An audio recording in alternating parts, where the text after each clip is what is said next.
안녕하세요. 해부학TV는 전문적인 분석을 토대로 여러분들에게 무료 정보를 제공하고 있습니다. 결과로서 과정을 입증시켜 드리겠습니다. 무료 정보는 댓글란에 기재해 두었으니 클릭 후 편안하게 문의주세요. 그럼 지금부터 분석 시작하겠습니다. 첫 번째 경기는 LG 대 SSG입니다. LG와 SSG의 시리즈 1차전. LG는 손주영이 선발로 나선다. 올 시즌 직전 등판에서는 기아를 상대로 3이닝 5실점 3자책을 기록했다. SSG는 앤더슨이 선발로 나선다. 올 시즌 직전 등판에서는 키움을 상대로 6이닝 무실점 QS를 기록했다. 선발 매치업을 봤을 때 앤더슨이 등판하는 SSG 쪽에 힘이 실린다. LG는 앞선 시리즈에서 하나를 만나 2패를 당했고 동시에 4연패 빠지게 됐다. 시즌 초반 독주 체제를 달리던 LG는 최근 투타 부조화가 계속되며 정체된 모습을 보이고 있다. SSG는 앞선 시리즈에서 삼성을 상대로 1승 1무 1패를 기록했다.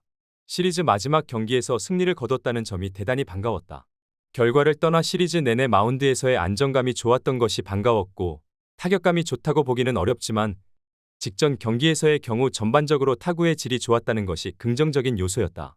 객관적인 투타 전력 자체는 LG가 낫다. 다만 최근 LG의 경기력이 떨어져 있는 것은 분명하다.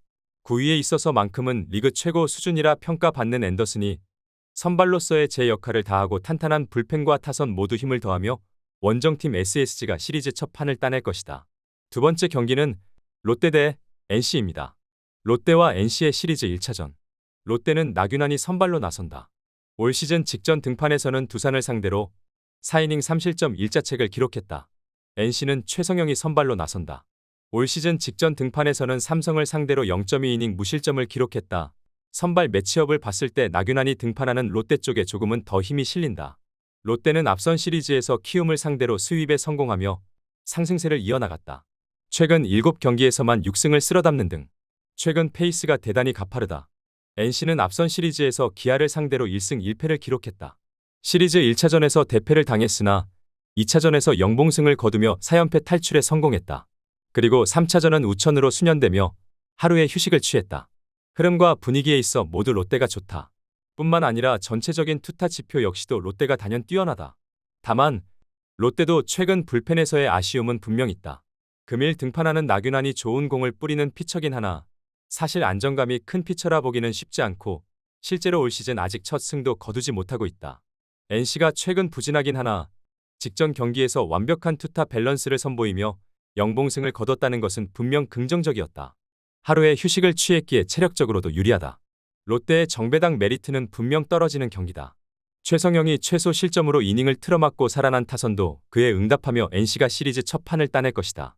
세 번째 경기는 삼성 대 두산입니다. 삼성과 두산의 시리즈 1차전. 삼성은 후라도가 선발로 나선다.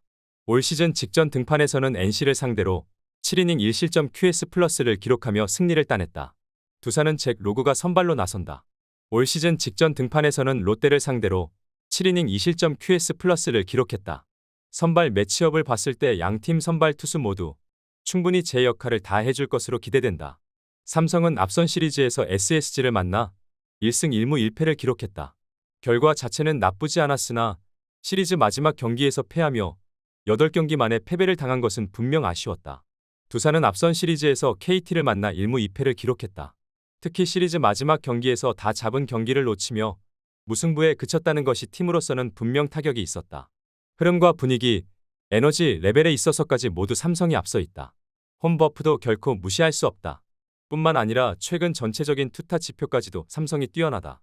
양팀 모두 용병 투수들이 등판하지만 상대적으로 후라도 쪽에 추가 더 기우는 것도 사실이다.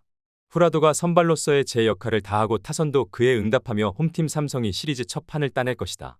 여러분 영상은 잘 보고 계신가요? 오늘도 여러분들을 위한 하루가 되었으면 좋겠습니다. 영상이 끝나면 좋아요와 구독 부탁드리겠습니다. 이어서 바로 진행해 볼게요. 네 번째 경기는 KT 대 키움입니다. KT와 키움의 시리즈 1차전. KT는 고영표가 선발로 나선다. 올 시즌 직전 등판에서는 하나를 상대로 6이닝 2실점 QS를 기록했으나 패전을 떠안았다. 키움은 로젠버그가 선발로 나선다. 올 시즌 직전 등판에서는 SSG를 상대로 7이닝 1실점 QS 플러스를 기록했다. 선발 매치업을 봤을 때 양팀 선발 투수 모두 충분히 제 역할을 다 해줄 것으로 기대된다. KT는 앞선 시리즈에서 두산을 만나 2승 1무를 기록했다. 일찌감치 위닝 시리즈를 확보했고 시리즈 3차전에서도 뒷심을 발휘하며 졌다시피 한 경기를 무승부로 만드는 저력을 보여주기도 했다. 키움은 앞선 시리즈에서 롯데를 만나 스윕패를 당했다. 시리즈 내내 투타 동반 부진이 계속됐다. 흐름과 분위기에 있어 모두 KT가 앞서 있다. 키움도 에이스 로젠버그가 등판하기에 충분히 기대할 만하고 실제로 로젠버그만큼은 호투를 해줄 것으로 전망된다. 하지만 타선과 불펜을 오롯이 신뢰하기 쉽지 않다. 올 시즌 눈부신 호투를 펼치고 있는 고영표가 선발로서의 제 역할을 다하고 타선과 불펜 모두 힘을 더하며 홈팀 KT가 시리즈 첫 판을 따낼 것이다. 다섯 번째 경기는 기아 대 한화입니다. 기아와 한화의 시리즈 1차전. 기아는 애덤 올러가 선발로 나선다. 올 시즌 직전 등판에서는 LG를 상대로 7이닝 무실점 QS+를 기록하며 승리를 따냈다. 한화는 엄상백이 선발로 나선다. 올 시즌 직전 등판에서는 KT를 상대로 6이닝 1실점 QS를 기록했다. 선발 매치업을 봤을 때 올러가 판하는 기아 쪽에 힘이 실린다. 기아는 앞선 시리즈에서 NC를 만나 1승 1패를 기록했다. 시리즈 1차전에서 승리를 거두며 3연승에 성공했지만 2차전에서 패배를 당하며 연승이 마감됐다. 한화는 앞선 시리즈에서 LG를 만나 2승을 거뒀고 동시에 4연승에 성공했다. 현 시점에서 봤을 때 기아는 기대 이하의 모습이고 한화는 기대 이상의 모습이다. 다만 그렇다고 해서 전력상 기아가 한화에게 뒤지는 팀은 절대 아니다. 두 팀 모두 전일 경기가 우천으로 수년되며 하루의 휴식을 취했고 오늘 경기서 총력전을 펼칠 여건이 만들어졌다. 선발 싸움에서부터 기아가 유리하고 홈버프도 결코 무시할 수 없다. 기아도 최근 부상자들이 돌아오며 한층 짜임새가 생겼고 분명 효과도 보고 있다. 한화의 경우 상승세 힘은 분명하다. 하지만 엄상백만큼은 기대에 미치지 못하고 있다. KBO 데뷔 시즌을 갖는 올러는 나름 준수한 피칭을 선보이고 있으며 최근에는 제임스 네일의 주 구종인 스위퍼까지 장착했다. 슬러브라는 강력한 구종을 가지고 있는 올러로서는 한 가지의 옵션이 더 추가됐다. 올러가 선발로서의 제 역할을 다하고 타선도 그에 응답하며 홈팀 기아가 시리즈 첫 판을 따낼 것이다. 스포츠 토토를 처음 접해서 어떻게 해야 할지 모르시는 분, 스포츠 토토를 좋아하지만 승률이 낮아 고민이신 분, 경기 시작 전 분석 자료 확인은 필수이고 좋은 정보력이 수익의 80% 이상을 차지합니다. 수익을 위해서 이상한 곳에서 귀한 돈 날리시지 마시고 여러 유튜브에서 좋은 정보 얻어가시길 바라겠습니다. 오늘도 시청해주셔서 감사합니다.